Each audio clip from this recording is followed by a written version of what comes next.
Hey guys, I just got myself a brand new monitor thanks to my brother for Christmas. So in this video, we are going to be unboxing the Samsung Odyssey G5 27-inch monitor. It's one of the best. Let's just do it, man. Let's just delve straight into it, unbox it. Man, I'm just excited. Got a brand new gaming monitor for Christmas. It's just the best. So I'm excited. Oh man, this is awesome. Tell me how your life's been, by the way. Like, have you guys been good? Haven't done one of these unboxings in a minute. All right, we're just getting straight into it as well. We're not messing up any time or anything. So straight inside the box, this is what it looks like. You're probably wondering why a Samsung G5, why not a G7, a G9 or whatever. So Samsung G5 is one of the cheapest ones. Plus, it's 165 Hertz. So it's still a great monitor and it still does everything I needed to do for console gaming. All right, so here's the monitor. So it looks like it's gonna be curved. Nice, nice. So it's small, compact, and curved. Here it is at the back. So you got this circular thing that we're gonna put something at the back of. So at the back, it's got a HDMI port.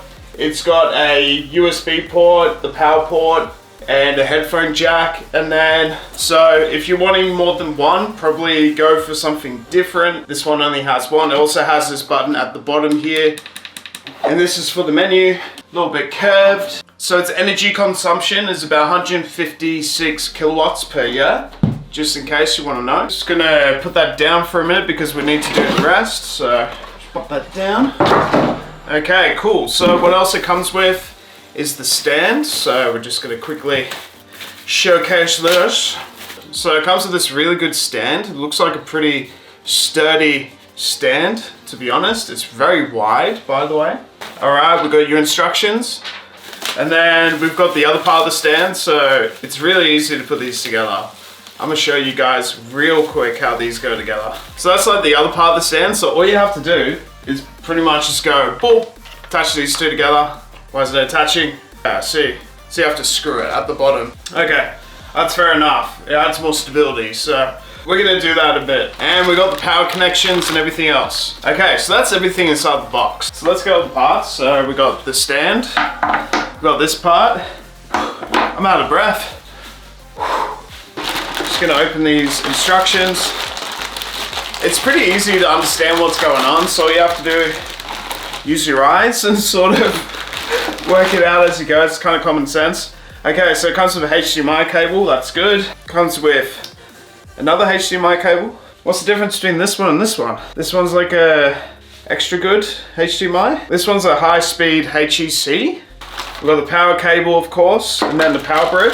So all you have to do with the power brick is just plug that in, boop, and there you go, you got the power brick. With this, we don't actually have anything to sort of screw this in, but it's pretty easy. We're just gonna try and do it ourselves. You can use like a screwdriver or something to sort of put this in, but I'm using my hands and it seems to be doing a pretty good job already as it is. You just gotta, you know, really get your fingers in there and really just tighten it up.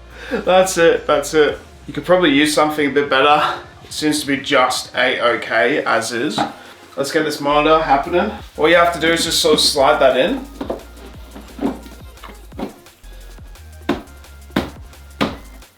Is this how you do it, man? I can't tell. All right, well, it looks like it's in. You sort of have to line it up and then put it in. There's not really any other way to sort of go about it. I think that's it. Like, it's flat at the bottom. I don't know if it goes all the way in. It doesn't look like it does. Seems all right, pretty stable. So if you want to put it on a monitor arm, all you have to do is just screw in these 4 holes and then you can just attach it in. I've got one for this monitor, so there's 4 holes right there. So that's all you have to do to sort of put a VESA monitor stand on it. From here, it's just about plugging it in. Like there's not really much more I can do. The power thing just has like a little protector on there, so just be wary. Cables, man. I have the worst cable management, by the way. Like, I do not have any cable management. If you look down, you'll be like, oh no, what is he doing? He's not a tech YouTuber. We'll sort that out one day. Okay, we've done something pretty good. We've plugged it in. Man, the fit for the HDMI port is so weird. Like, as you can see, you gotta sort of put out the back there. And it's like round, so it's a bit awkward like putting this HDMI cable in. But, you know, it seems okay now. Alright, so let's try and turn it on. What do we actually do? Aha! Nice, nice. Excellent. As you can see, with the LED lights that I have, it's looking a bit funky, so I'm just gonna move this into an angle where you guys could probably see a bit better. There we go. That's a bit nicer. Okay. Just gonna take these off. Okay, so we need to do the setup. So it's saying language, English. Like, it has different language options on this monitor. That's kind of cool. But yeah, if you press like this bottom button, it comes up with all of the different options. So what I'm gonna do is go to mode, just go down. So as refresh rate, I'm gonna go to picture and then picture mode, game standard, or you can put it in RPG or graphic as well, which is kind of cool. I'm gonna put on game standard, so there's a gaming mode. And then you've also got your HDR mapping as well. Yeah, like you've got all of your normal Samsung options right here. So anything from the brightness, the colors, the gaming presets, all that sort of stuff, it's all here. It even has a gaming menu right here as well. So it even tells you the refresh rate. So if I want to boost that refresh rate to 120 or 144, I can easily do that. So I'm going to do 120 because that's max frames per second for the PlayStation 5. And it even tells you the settings, so it's saying 1440p, which is quite good. It's actually 4K. Fastest response time, that's what you want, or you could set it to extreme. Okay, pretty cool. And then for FreeSync, let's just turn that on. FreeSync allows us to have sort of any frames per second, just in case it drops, maybe it goes up, I don't know. So yeah, you can also go into your system settings, and then you can go into pretty much anything like energy saving and VRR control. So you can put on variable refresh rate control, which is pretty cool. It also has this PC AV mode, which is kind of like a dual screen thing. It's kind of cool. So you can turn that on if you really wanted to. But right now, this one only has one HDMI port, so there's not really a point of having a dual screen mode on this. And it also has the support, so if you need to update the monitor, you just have to register the monitor online, and you can download updates and all sorts for this. And right at the top here, it even tells you what's on, so it's black equalizer, has a FreeSync, has low input lag, which is on, refresh rate, 120 Hertz, and its response time as well. So that's how you set up this monitor pretty good straight away. So what we can do with the game is adjust the screen size as you like. Of course, we want to have the max one. Ooh.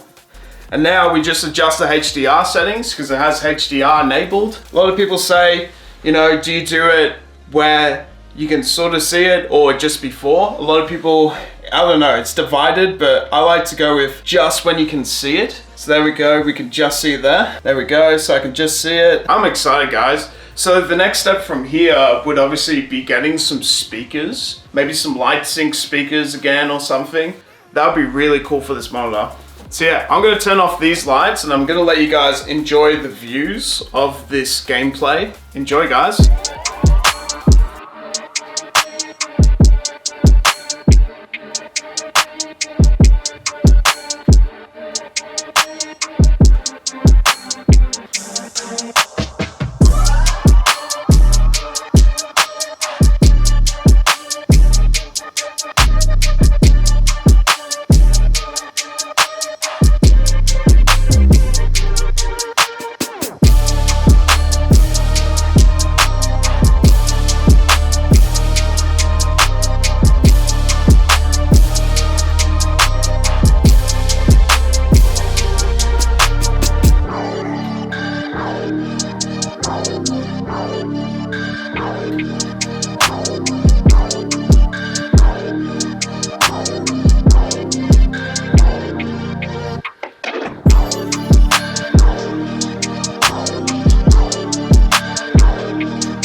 was awesome. So, I can't really talk about this gaming monitor and unbox it without talking about its full tech specs. Right here we have a 4K 27-inch monitor, has a very fast response time of 1 millisecond. It also does feature FreeSync, which is pretty good, and VRR, which is also really good to get the optimal level out of your PlayStation 5. It does feature a VA panel. I know that a lot of people like IPS monitors, VA, it's alright. So this one does feature a VA panel, and that is okay. It does also feature HDR10, which is pretty good. So you can do all your HDR calibration in this monitor and get the best out of your gaming in this 27-inch model. It also features all of the Samsung settings and everything you need, Samsung support settings also in this menu. So overall, I'd actually give this monitor probably an 8 or a 9 out of 10.